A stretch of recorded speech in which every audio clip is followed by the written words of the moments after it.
দেশে আছে, যার জন্য আজ জাতীয়তাবাদী দল আজ নিতার গর্ব, নিতার একটা নিতার ঐতিহ্য, নিতাইকে নিয়ে গর্ব করে।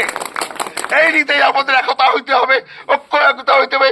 এই নীতিতে আনিস চৌধুরীর বাড়ি, এই নীতিতে আনারুল চৌধুরীর বাড়ি, ওরা বিএনপিকে ওরা খুঁটি মানে করছে।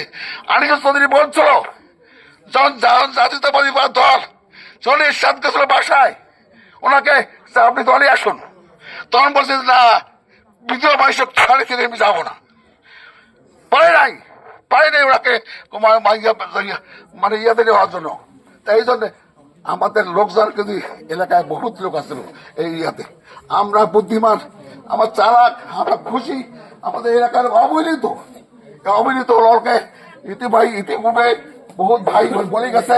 আজকে দুলালের পর আমি খুব খুশি হইলাম, রফিকুল ভাইয়ের কাছে আমি খুশি হইলাম যে ওরা নাঙ্গলের ভোট করিয়া আদেলকে ভোট দিছে, ভেলুকে ভোট দিয়েছে এবং তার মা এই যে আদেল